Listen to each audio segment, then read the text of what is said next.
My name is Reverend Lisa LeSueur. I'm the Suicide Prevention Initiative Coordinator for NAMI Miami-Dade, and the Suicide Prevention Initiative is rather new for NAMI Miami.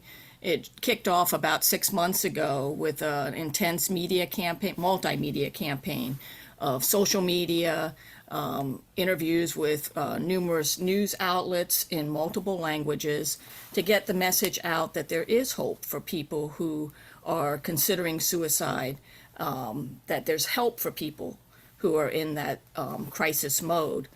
And a huge component of our suicide prevention initiative is what is called Qpr Training.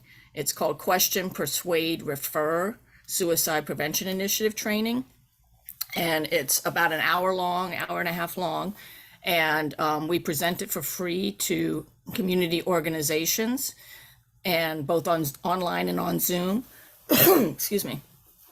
But today I have about a half hour to speak, so I'm going to be giving you kind of a shortened version of that, and with the hope that if you are interested in learning more and finding out more about it, that you'll be in touch with us and perhaps even bring it to your community organization in the future.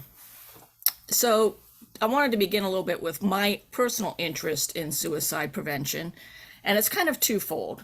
For one, I'm somebody who has dealt with suicidal ideation since I was a teenager.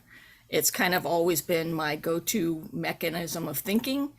And, even as somebody who's, in my 50s now, it still creeps up now and then. I always thought I was abnormal because no one else talked about this. And it really wasn't until I was an adult and I was in a clergy meeting where somebody else happened to mention that they dealt with the same thing. And my eyes just got wide and I got all excited because this was something that could be talked about now. And that's why it's so important that we include suicide, mental health in our daily conversations, to normalize it as just part of the spectrum of our life experiences. My second reason for it being so important was that I was in a long-term relationship with somebody.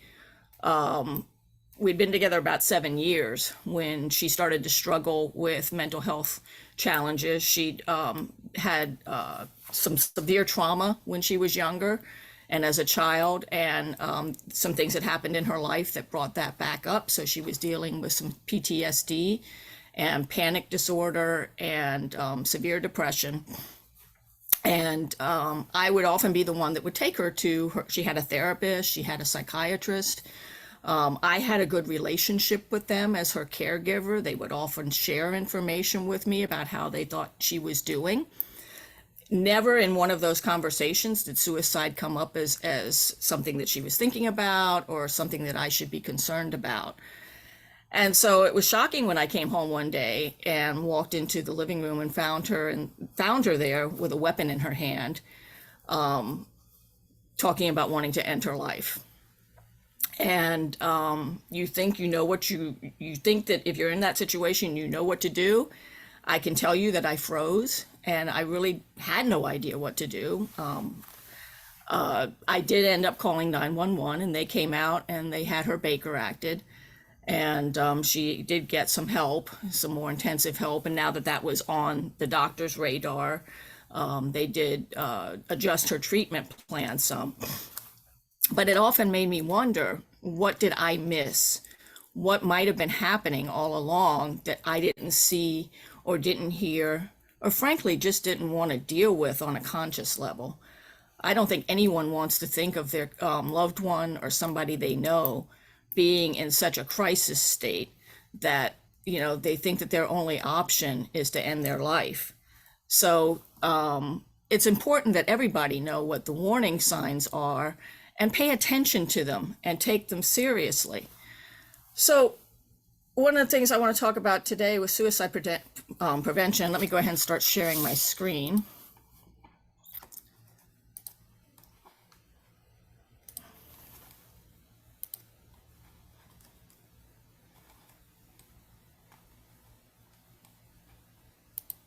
Okay.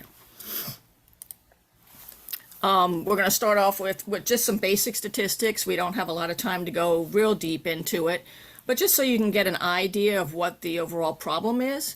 And then we're going to talk about warning signs and how to have a conversation with somebody you're concerned is considering suicide. So as you see, we have the national statistics that in 2020, there were almost 46,000 deaths by suicide.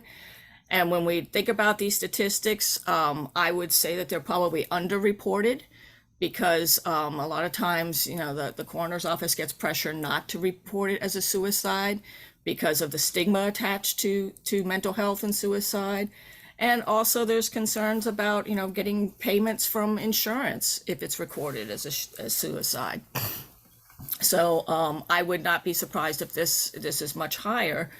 Also, there's people who die in ways that are considered accidental. Sometimes people who overdose are recorded as accidental if they're not, if there's no suicide note available. And so that assumption is made, but in reality, it perhaps could have been an intentional act. So just to kind of put this in perspective. Nationwide, we had over 36,000 men die by suicide compared to about 9,500 women. That trend trickles down into our state numbers as well, that it tends to be about 4 to 1 men to women who die by suicide, even though women are more likely to attempt. And the reason that men are more successful is that they tend to use more deadly means. So men are more likely to use firearms, where women may more likely be to overdose. And so, unfortunately, the rate for men is higher. On the state level in 2020, there were over 3,000 deaths by suicide. And then when we look at the local numbers, as we heard earlier, in 2021, the number of suicides increased to 228. So unfortunately, we don't have the overall nationwide 2021 numbers yet, but it'll be interesting to see if COVID, how COVID may have played into that, either increasing or decreasing because people may have been separated from family members and everything that might have increased that crisis. Overall, suicide is the 12th leading cause of death in our nation. For many years, it was the 10th leading cause of death, but again, COVID had something to do with moving it down. COVID got moved up into the top 10. It's also important to keep in mind that for every person who dies by suicide, there are 25 other people who attempt. So that brings us up to over 1 million people who are attempting suicide each year. And then if you think of the number of people who are considering it, coming up with plans, thinking that there is their option, the numbers are tremendously increased. Oops, sorry.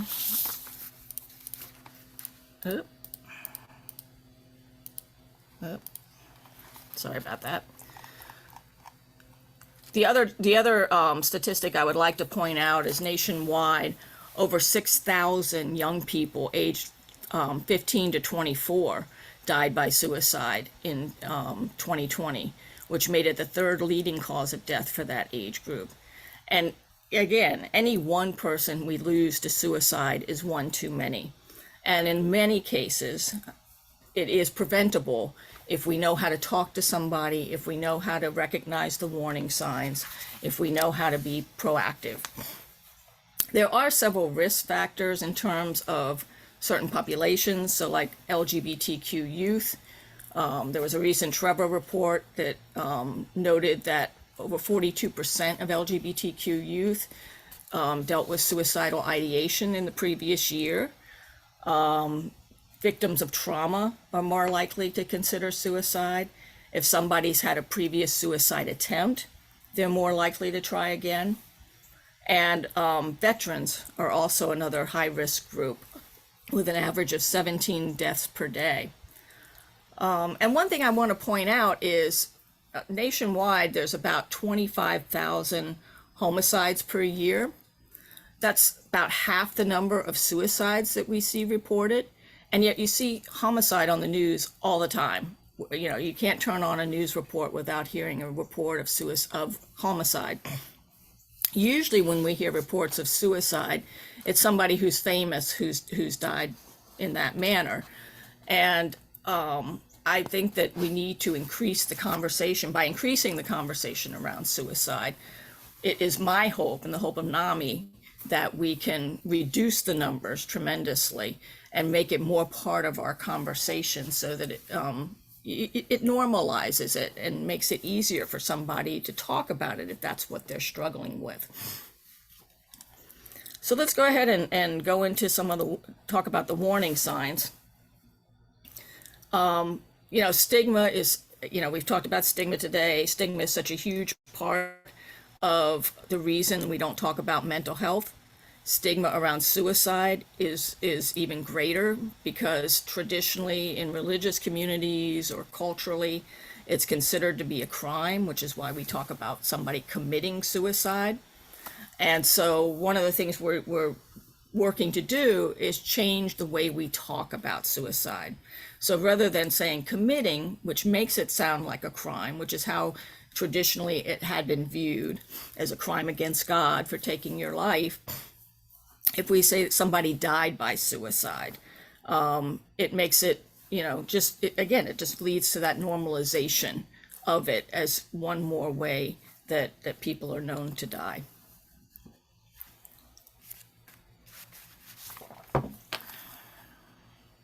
So let's look at, there's 3 different kinds of warning signs. So we're going to start with verbal warning signs. These can be kind of direct. When somebody says, you know, I'm going to commit suicide, that would be the words of somebody who has actually, in documented cases, gone on to die by suicide. I want to kill myself.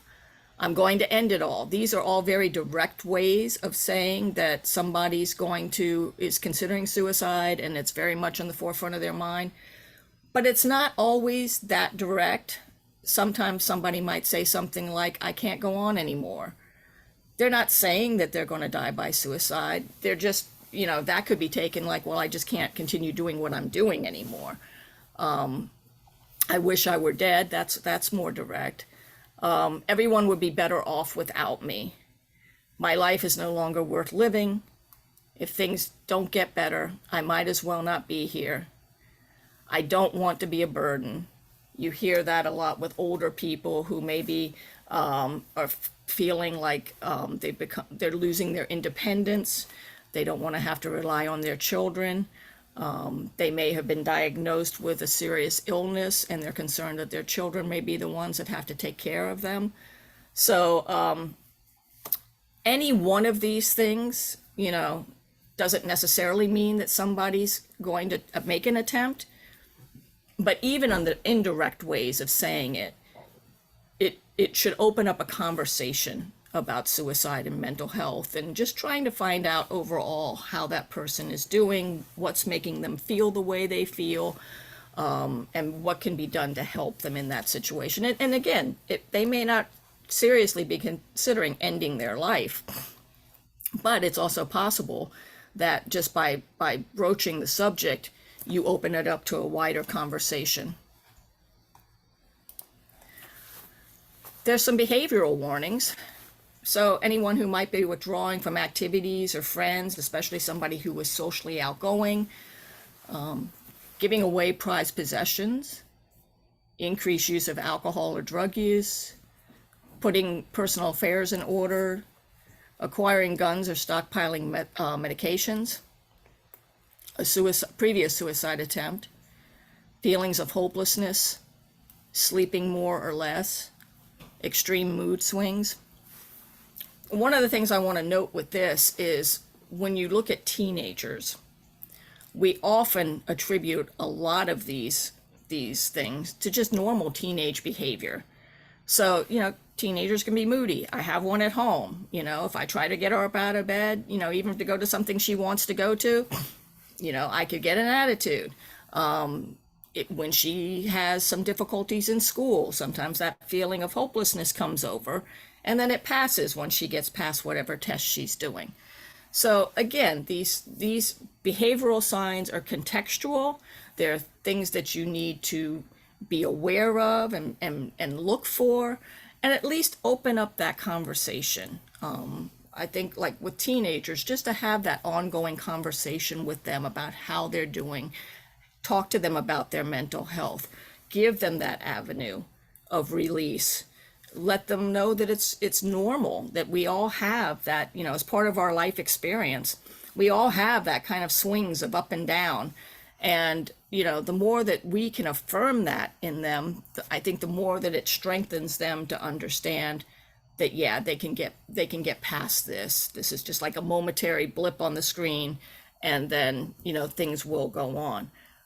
That being said, there are times when, teenagers or adults exhibiting these signs are a sign that they are considering suicide. And again, any one of them alone doesn't mean it.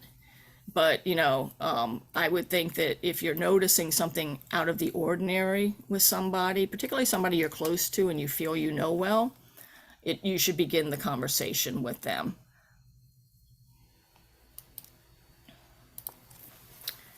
And then we have situational warnings, breaking lots of losses. So if you think of breakup of a relationship, a death of a loved one, particularly if they died by suicide, losing your job, losing, maybe taking a huge hit on the stock market. We heard a lot about that in the Great Depression.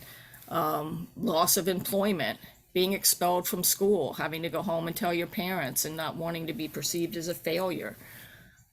Expected punishment or loss of freedom.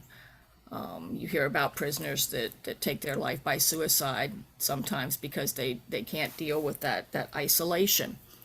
Recent serious medical diagnosis. And again, that goes to not wanting to be a burden on loved ones, but also maybe just not wanting to go through that process, with cancer, going through all the treatments and maybe not having the best possible prognosis.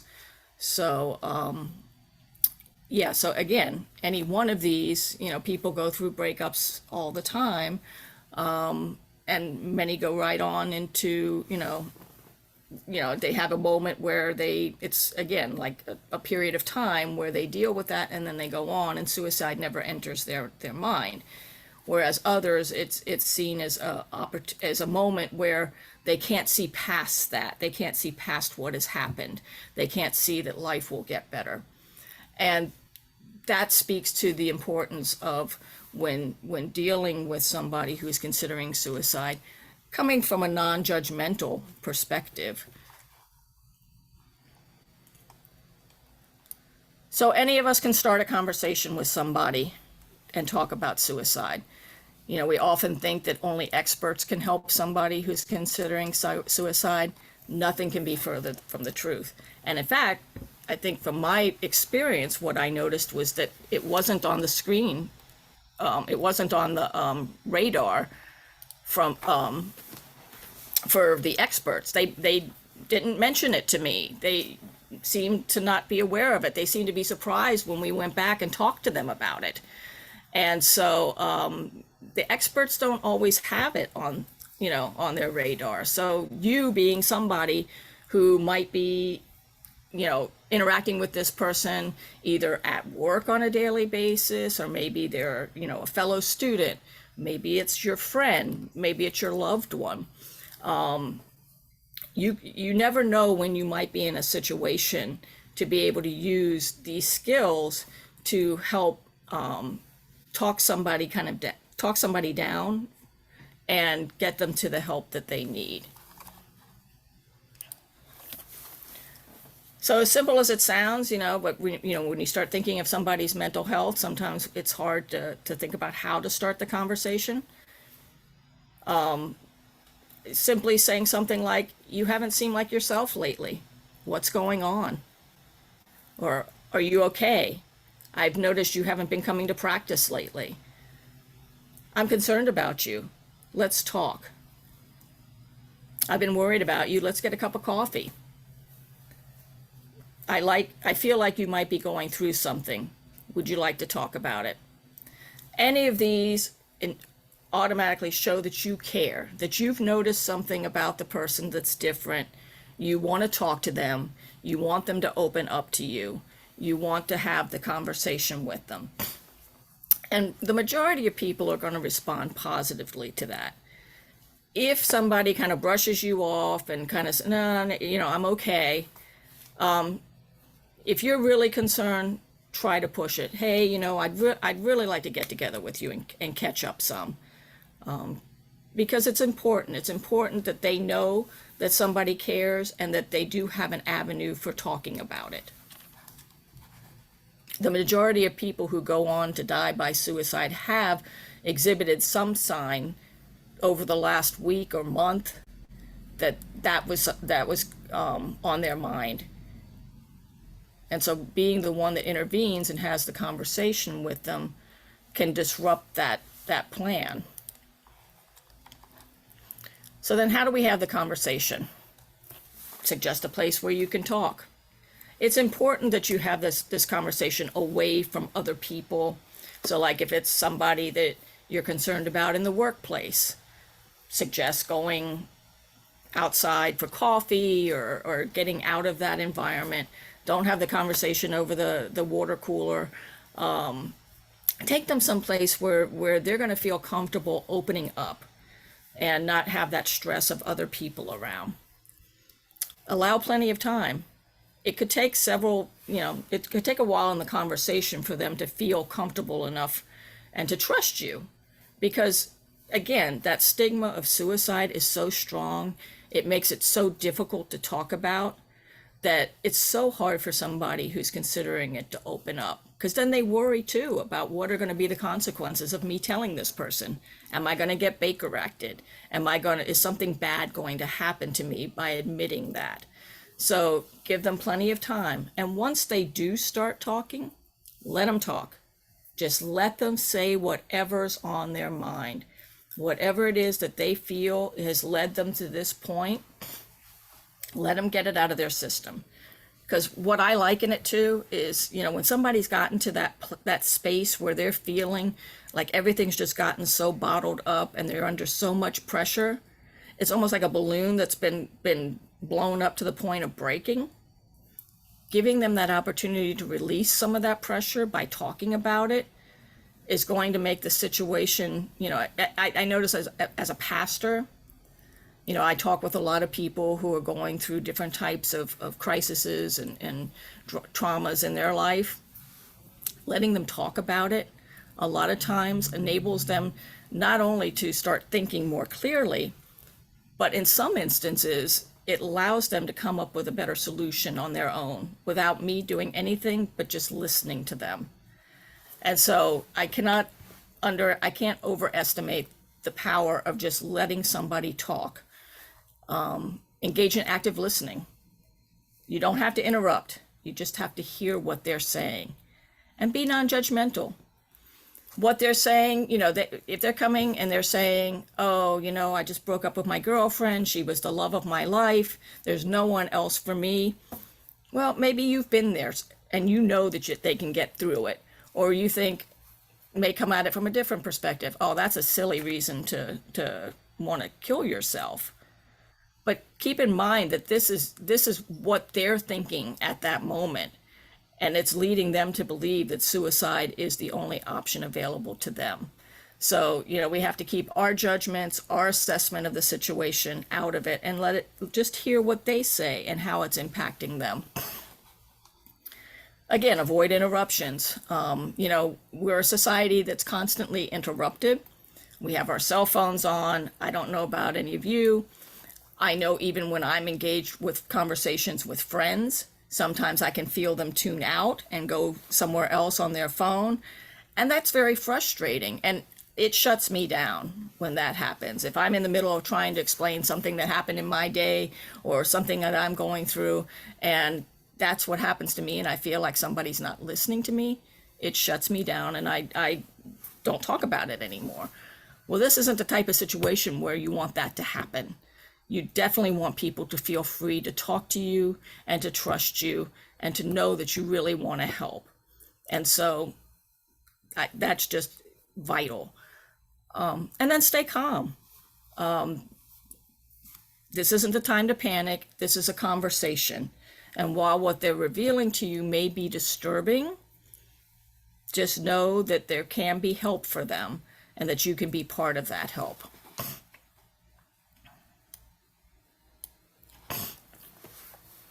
So then we talk about asking the question. So you've had this conversation with them. You're kind of feeling where they're at. And so you really want to be direct. You want to come out and ask directly, are you thinking about suicide? Have you been having thoughts about killing yourself? Have you thought about harming yourself? And if they say yes to that, you want to know, do they have a plan? And do they have the means to carry out that plan? That gives you a broader perspective of where they're at in this and how much they've thought it through. It could just be like a random thought of, yeah, you know what, maybe I'd be better off dead. So it's not really a serious consideration, but it is some fleeting thought that they've had in their head, as opposed to somebody who's really kind of given it more thought, has a plan, they know where they're going to go, what they're going to do, how it's going to be carried out. That's important information to have.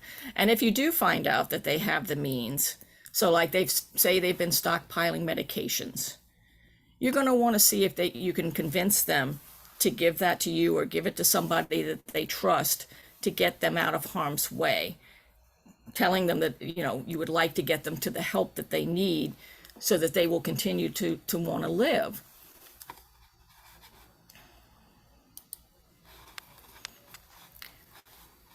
So when you're having this conversation, this person's revealed things to you that have been deep in their heart, deep in their mind.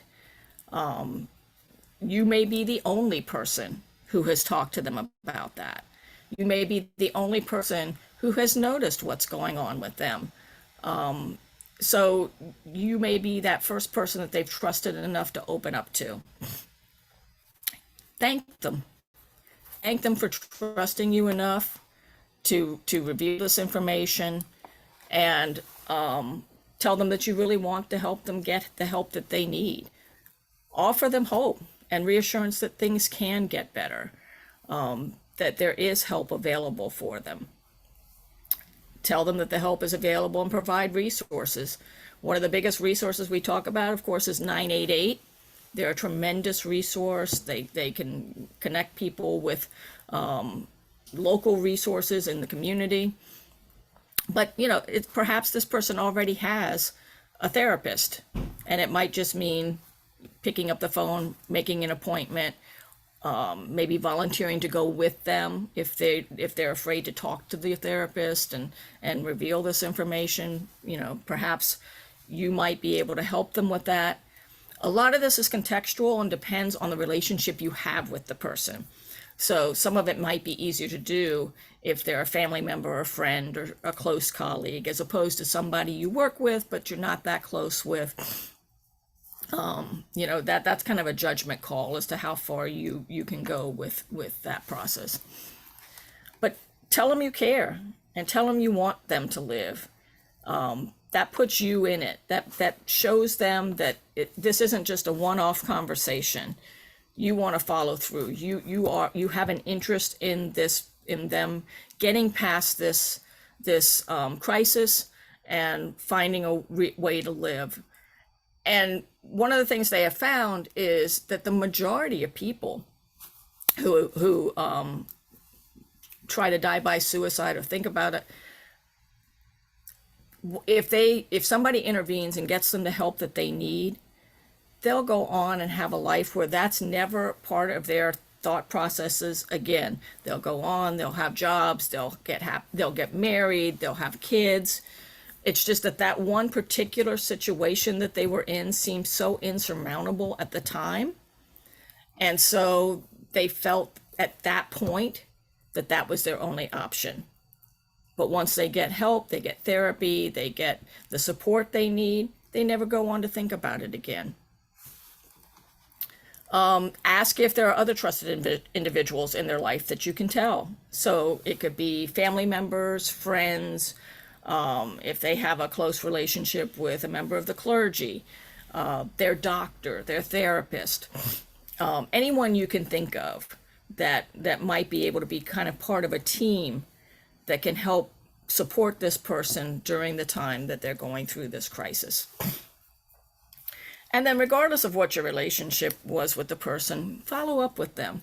A phone call, if that's appropriate, send them a card, if it's appropriate to visit with them. Any way that you might feel is appropriate to reach out to them after this initial conversation so that they know you're still thinking about them, you care about them, you're rooting for them, you still, you want them to be successful, you want them to keep going. Any of these things can make all the difference and change the dynamic of a situation where somebody's considering suicide. And so that's the official end of the the PowerPoint, but there's one more story I want to tell you that speaks to the hope that somebody can give to somebody that's in that situation. A young man by the name of Kevin Hines was 19 years old when he was dealing with delusions and depression and anxiety that was telling him that he wasn't good enough and that he should take his life.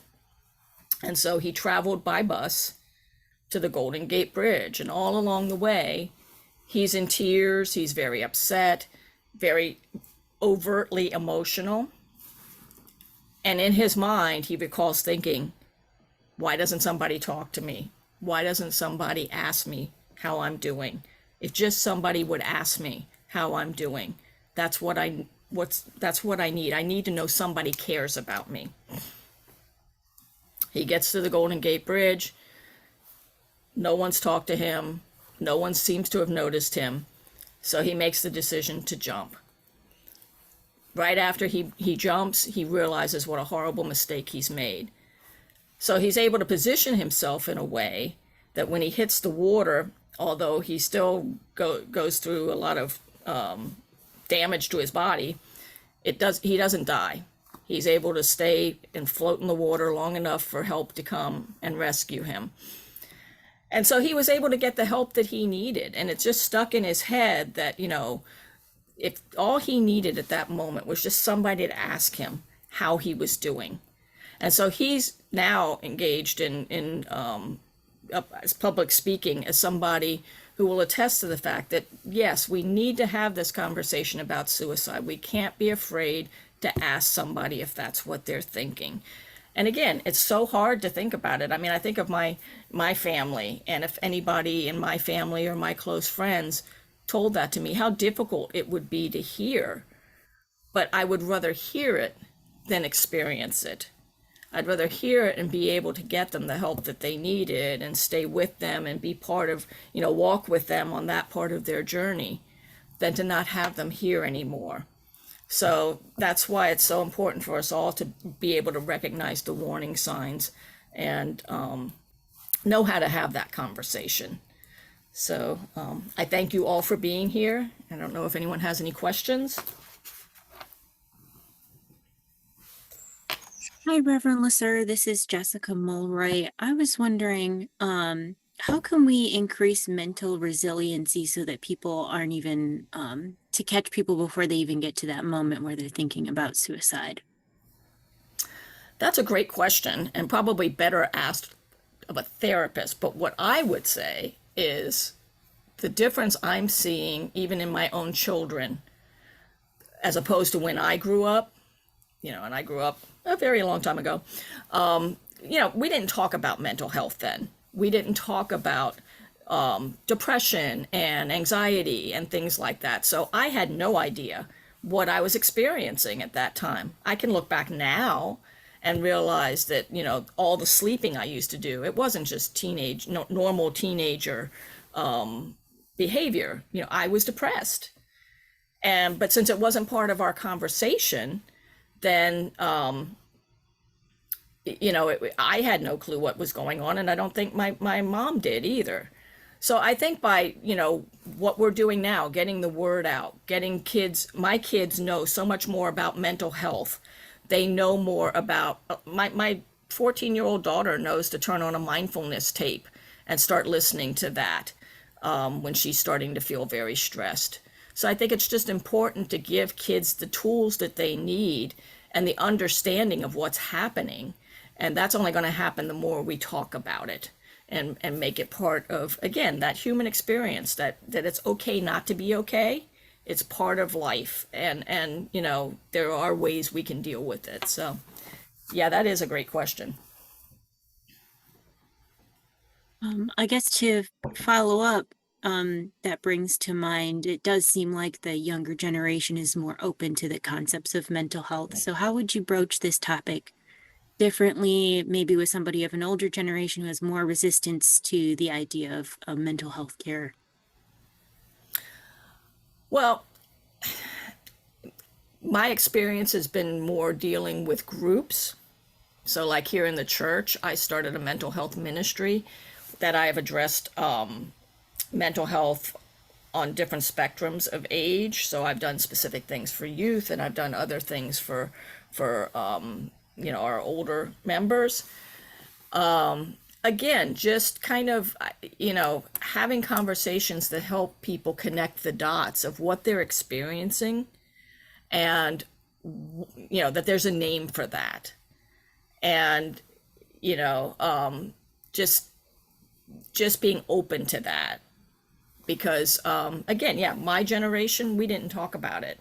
And I know I've had people older than me come to me, and they certainly didn't know any of this going into it, and it's been enlightening for them when we do have these presentations here at church.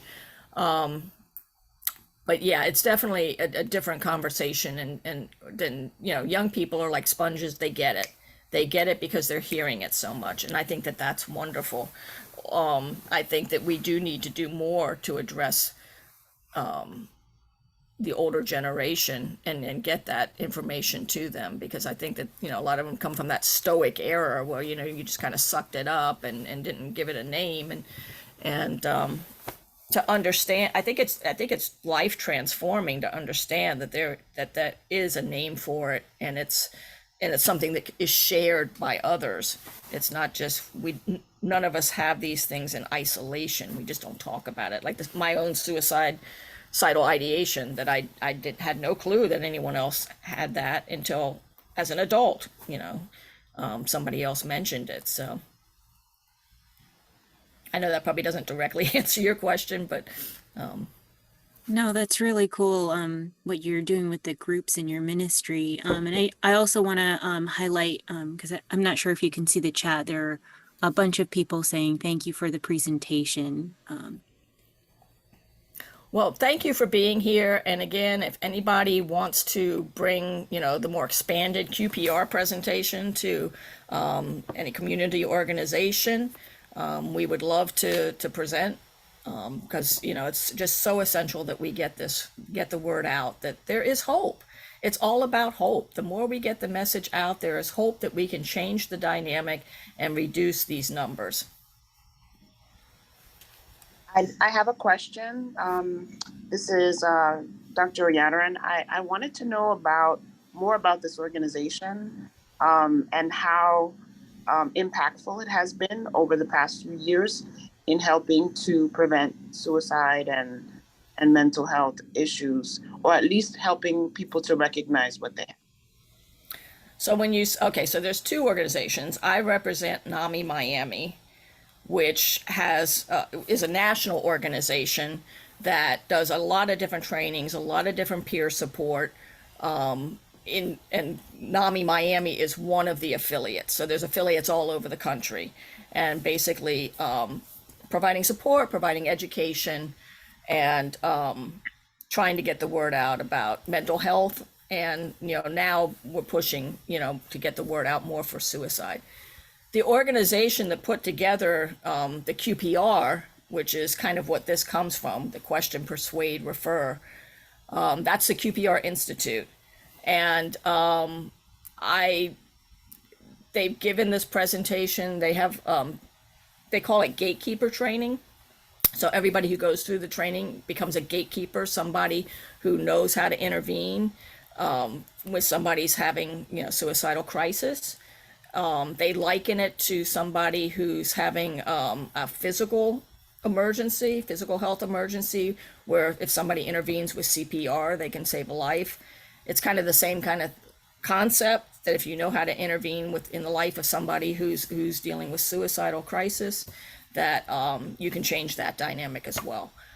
They've trained over 5 million people. I don't know that there's hard statistics. I know it's evidence-based. It's proven to work. I don't have hard statistics with me today. But again, it does address the myth, because one of the myths people have about suicide is that, when we talk about it, it puts the idea in people's heads. And that's been, there's a lot of literature out there about disproving that all it, what it does, you can't put the idea in the head of somebody. If they're thinking about suicide, it's because it was already there. They already had that idea. So, talking about it provides hope in the sense of giving people options to get help.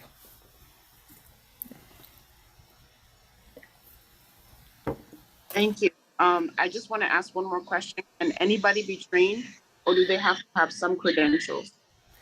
That's a very important question. You do not have to have any credentials at all. This training is for professionals, but also for just anybody who has an interest in knowing what to do if they ever encounter somebody who's having a suicidal crisis. So we have teachers, we have attorneys, we have clergy members, we have just, parents. We tried to, broad-base appeal, because again, this could happen. Anybody could be in a situation where they're dealing with this. And so, no, it's not limited. And you don't have to be a therapist to change the course of somebody's life. You just have to be somebody who cares. The compassion and empathy for somebody goes very far.